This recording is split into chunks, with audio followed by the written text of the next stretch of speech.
The antlion. If you have ever walked along the dry, sandy edge of a driveway, a porch foundation, or a covered patch of dirt under an overhang, you have probably seen one without knowing what it was. A small, perfectly symmetrical cone-shaped pit pressed into loose sand, maybe an inch or two across, smooth-walled, almost too precise to look natural. Most people assume it's some kind of erosion pattern, a quirk of wind or water. It isn't. It is a hunting trap, engineered and maintained daily by an insect hiding directly beneath it. And once you understand how that trap actually works, you will never walk past one again without stopping to look. The architect is called an antlion, though what you're actually seeing is its larval stage, sometimes nicknamed a doodlebug for the strange, looping trails it leaves in loose sand while relocating. It has a flattened, spiny body and a pair of long, curved, oversized jaws that look disproportionate to the rest of it, almost comically large, like a set of ice tongs attached to an insect the size of a grain of rice. Those jaws are not decorative. They are precisely calibrated hunting instruments, and understanding what they're built to do requires understanding the trap first. The pit itself is not a lucky accident of loose sand settling into a natural shape. The antlion builds it deliberately, using a specific and remarkably consistent construction method. It moves backward in a tight spiral, flicking sand outward with its head in short, repeated jerks, gradually carving a cone with walls set at almost exactly the angle of repose, the steepest slope loose sand can hold before it collapses under its own weight. This is not approximate. Researchers who've measured antlion pits have found the walls sit right at that critical threshold, engineered so precisely that the sand is essentially always on the verge of avalanching. A grain of sand nudged loose anywhere on that slope doesn't just fall.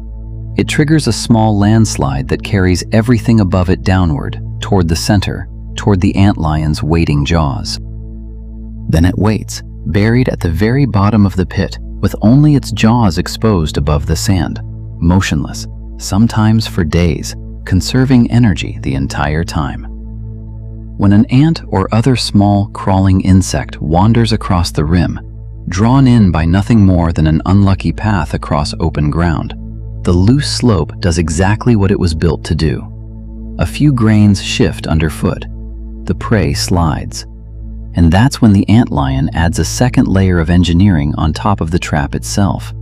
It starts flicking additional sand upward at the struggling insect, using its head like a small catapult, deliberately destabilizing the slope even further and burying the prey's legs, making it almost impossible to climb back out. The prey isn't just falling into a trap, it's being actively, mechanically prevented from escaping one, in real time, by an animal it likely never even saw. Once the prey reaches the bottom, the jaws do something almost as strange as the trap itself. They are not solid. Each jaw contains a hollow internal channel, and instead of chewing its prey the way most insects do, the antlion injects digestive enzymes directly through those hollow jaws into the captured insect's body.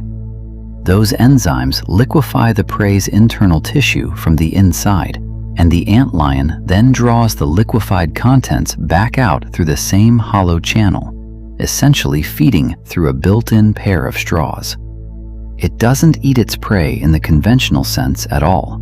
It digests its meal externally, inside the empty shell of the insect itself, before drinking the result. What's left afterward is flicked out of the pit entirely, an empty husk tossed clear of the trap, and the antlion resets the slope, repairs any damage from the struggle, and returns to its buried position to wait again.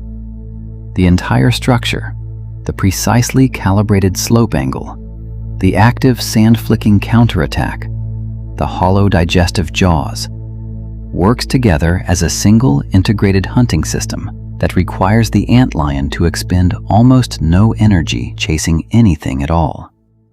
It built a trap so mechanically efficient that physics itself does most of the actual hunting. Here's what makes this worth remembering the next time you're outside. Those little funnel pits tend to cluster in the same specific microhabitats: dry, loose, undisturbed sand, usually somewhere sheltered from rain, often right along a house foundation or under an overhang. If you find one, you can test the mechanism yourself in about 10 seconds.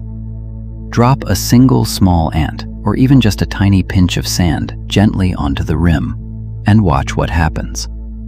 In a functioning pit, you'll often see the telltale flick of sand from below within moments, the antlion responding to vibration alone, still buried, still invisible, already recalculating the trap in real time, based on nothing more than a disturbance it felt through the ground. Have you ever noticed one of these tiny funnel pits in your yard without knowing what built it? Tell me in the comments. I read every single one. And if you want to understand another familiar backyard creature whose behavior is far more calculated than it first appears, the next video is already waiting for you.